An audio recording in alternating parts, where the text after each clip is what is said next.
Welcome to our 10-minute table talk, everyone. I am Pastor Holman. Thank you very much for joining us here today. I want you to meet me over in the Gospel of Luke, chapter number 22, and verses 31 and 32. And it reads, "And the Lord said, Simon, Simon, indeed Satan has asked for you that he may sift you as wheat." Verse 32 says, "But I have prayed for you that your faith may not fail. And when you have returned to me, go and strengthen your brothers." And just for a moment, I want to talk about the sifting has begun. We are living in a time right now to where the lines have clearly been drawn. You're either Republican or Democrat. We're living in a time right now where the lines have been drawn. You're either black or you're white. The dividing line in America has so clearly been drawn now as in any other time in American history. We are a deeply divided nation where there's literally no compromises on what should be common core beliefs. The sifting has begun. And here it is in Luke chapter number 22, Jesus is getting ready to be arrested and go before Pilate to ultimately the suffering of Christ would begin. And in this particular chapter, in the beginning verses, he is talking to his most trusted disciples, and they are worried about everything except the main thing. And that is, in just a couple of hours, Jesus will be hanging from the cross of Calvary for the sins of the world. And as he is getting ready to embark on this absolutely momentous mission, here comes his disciples with momentary issues. They first start off by saying, "Lord, who is going to be the greatest in your kingdom? Who's going to sit at your right hand? Who's going to sit at your left hand? Who will be in power with you as you reign in your kingdom?" They come and talk about momentary issues that have nothing to do with the object by which Jesus is concentrated on. And in Luke chapter number 22, in our verse today, verse number 31, here comes Jesus and he talks to Peter directly. And this is very important. He talks to Peter directly and say, "Peter, Satan has come for you specifically, and he's asked to sift you like wheat.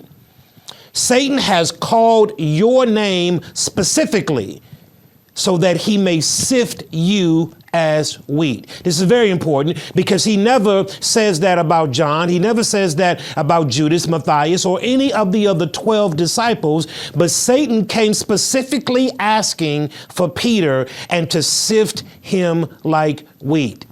And the sifting that Jesus has in mind is a flour sifter where you would shake it vigorously and all the clumps would get caught up in the net and the pure flour would fall to the ground. And Satan is asking unto Christ, "I need to shake Peter to see what falls out. I need to sift him. I want to find out what side he falls on." And you never know what side you're really on until you get sifted, until you get shaken. Your faith is not validated until you've been shaken. Your faith is not validated until you've gone through the valley and come out on the other side shining. Satan specifically wanted Peter to sift him to find out what side he would fall on. And oh my goodness, where we are right now in 2023, just in America alone, where people have been shook and you're finding out what side they have fallen on. And many people have fallen on the political side, and everything about their life is political. So everything about their life is about what this person says and that person says. Many people have fallen on the lines of social agendas, and it's because of this and it's because of that. Many people have fallen on the lines of racial issues and black versus white and white versus black. The sifting has begun and people have chosen their sides. But I want you to hear this. As Jesus is talking to Peter, telling him that Satan wants to sift him, Jesus says a magnificent word to to Peter by saying this: "I have prayed for you." Satan wants to sift you, Peter. He wants to shake you to see what's going to fall out. But I have prayed for you. And this is what I prayed, that your faith may not fail. So while Satan is sifting Peter, and no doubt he did, because Peter was the exact same one that denied Christ 3 times.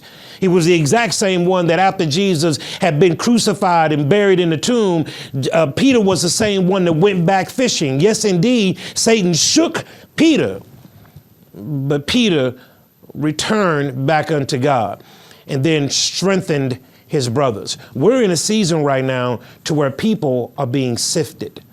Our political leaders are being sifted. Our church leaders are being sifted. The shaking has begun. And you're finding out right now in present time what side people are falling on. Those who claim an affinity for Christ, they'll fall on the side of Christ. Those who have a secret agenda, their agenda will be exposed because the shaking of the world has begun.